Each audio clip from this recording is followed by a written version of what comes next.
اور یہ سارا سٹیج ڈرامہ کون دیکھ رہا ہوتا ہے؟ آپ کے بچے دیکھ رہے ہوتے ہیں۔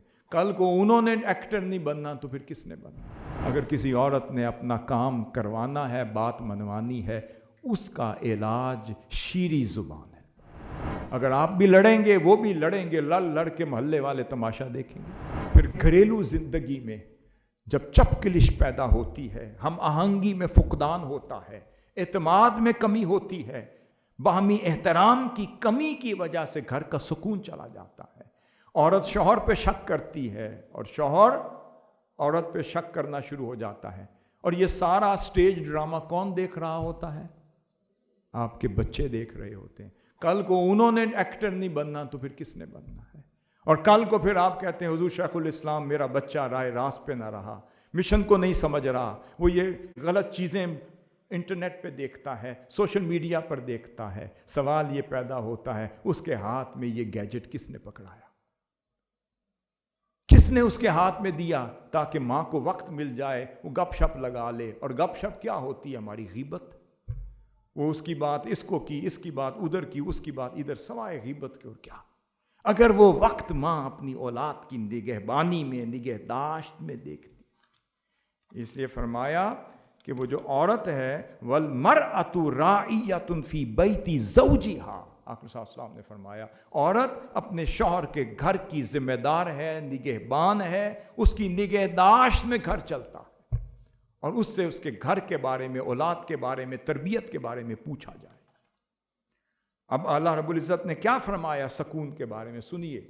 اب یہ بھول گئے کہ ہم تو جھگڑ رہے ہوتے ہیں، کاش اس وقت قرآن مجید نکال کر سیکھ لیتے اور رجوع الی القرآن کر لیتے اور دیکھتے کہ قرآن کیا سمجھا رہا۔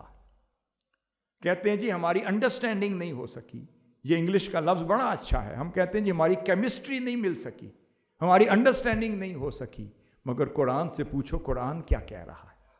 قرآن فرما رہا تھا اعوذ باللہ من الشیطان الرجیم وَمِنْ آیَاتِهِ أَنْ خَلَقَ لَكُم مِّنْ أَنفُسِكُمْ أَزْوَاجًا لِتَسْكُنُوا إِلَيْهَا وَجَعَلَ بَيْنَكُم مَّوَدَّةً وَرَحْمَةً إِنَّ فِي ذَلِكَ لَآيَاتٍ لِقَوْمٍ يَتَفَكَّرُونَ۔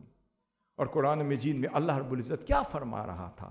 فرما رہا تھا کہ اس کی نشانیوں میں سے یہ ہے کہ اس نے تمہارے لیے تمہاری جنس میں سے زوج یعنی جوڑے پیدا کیے، تمہاری جنس میں سے جوڑا پیدا کیا، تمہیں شوہر اور تمہارے بیوی بنایا۔ پھر میں کس لیے؟ لِتَسْكُنُوا إِلَيْهَا، تاکہ جب تم فرسٹریشن میں گھر آؤ تو اس کے ساتھ گفتگو کر کے قلبی سکون حاصل کر سکو، اس کے ساتھ تبادلہ خیال کر سکو، اپنا معافی ضمیر کا اظہار کر سکو، اپنی پریشانیاں شیئر کر سکو۔ اب غور کریں، جب آقا صلی اللہ علیہ وسلم غار حرا میں ہیں، پہلی وحی نازل ہو رہی ہے، اور جب اقرأ بسم ربک الذی خلق جب پہلی وحی نازل ہوئی، جب بعثت کا حکم ہوا تو آقا صلی اللہ علیہ وسلم پہ اس کے اثرات مرتب ہو رہے تھے۔ آپ تیزی سے گھر تشریف لائے، اور سیدہ خدیجۃ الکبریٰ قربان جائیں، آپ کو اپنے کردار کا پتہ تھا، آپ کو اپنی ذمہ داری کا علم تھا، آپ کو اپنے رول کا اندازہ تھا۔ آقا صلی اللہ علیہ وسلم فرما رہے تھے، کپ کپی تاری تھی، فرما رہے تھے زمیلونی زمیلونی زمیلونی، بس مجھ پر کپ کپی تاری ہے، پسینے سے شرابور تھے۔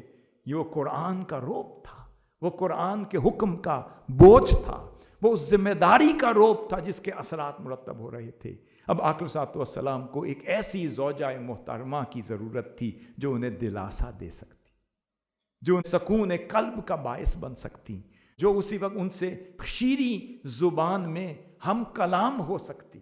اب سیدہ خدیجۃ الکبریٰ نے چھوڑا نہیں، آپ کی بارگاہ میں آ گئی، آپ فرماتی ہیں کلا یا رسول اللہ، آپ کا رب آپ کو نہیں چھوڑ سکتا، یا رسول اللہ آپ کا رب آپ کو نہیں چھوڑ سکتا، آپ تو اتنے کریم ہیں، لجپال ہیں، آپ یتیموں کی پروری کرتے ہیں، یتیموں کی پرورش فرماتے ہیں، بیواؤں کا سہارا بنتے ہیں، آپ مسکینوں کی مدد کرتے ہیں، آپ بے سہارا لوگوں کی مدد کرتے ہیں، جو آپ کے پاس آ جائے آپ اس کی مراد پوری کر دیتے ہیں۔ یا رسول اللہ آپ تو اپنوں کی بھی خیر کرتے ہیں، پرایوں کی بھی خیر کرتے ہیں، آپ سے اللہ رب العزت کچھ اور کیوں سوچ سکتا ہے؟ اب وہ دلاسا دیا، وہ کلمات استعمال کیے، وہ آقا صلی اللہ علیہ وسلم کے لیے ڈھارس بن گئے۔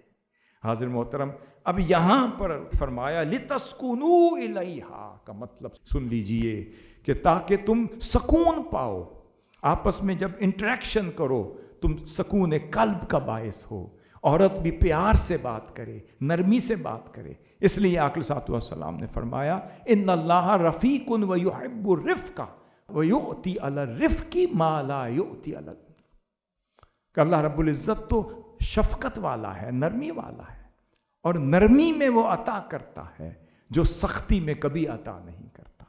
یہ میری بات غور سے سن لیں، اگر کسی عورت نے اپنا کام کروانا ہے، بات منوانی ہے، اس کا علاج شیریں زبان ہے۔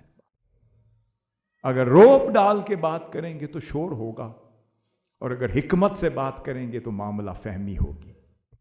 اگر آج ہم سمجھتے ہیں کہ چلا چلا کر شور و غوغا کر کے اونچی آواز سے روب ڈال کے کام ہوگا تو نہیں ہوگا، تو کیسے ہوگا؟ جیسے سیدہ خدیجۃ الکبریٰ ڈھارس بنی، جیسے امہات المؤمنین بات کیا کرتی تھی۔ بات یہ ہے پیار سے بات کریں گے تو بات دل میں اترتی چلی جائے گی۔ اسی طرح شوہر بھی اگر پیار سے اور اگر حجت سے، دلیل سے، حکمت سے، دانائی سے، آہستگی سے بات کرے گا تو وہ جلدی معاملہ فہمی کی طرف چلی جائے گی۔ اگر آپ بھی لڑیں گے، وہ بھی لڑیں گے، لڑ کے محلے والے تماشا دیکھیں گے، پھر اینڈ آف دی ڈے بچے سیکھیں گے اور غلط میسج لے کر کمیونٹی میں جائیں گے۔ اس کا حل کیا ہے؟ پیار ہے۔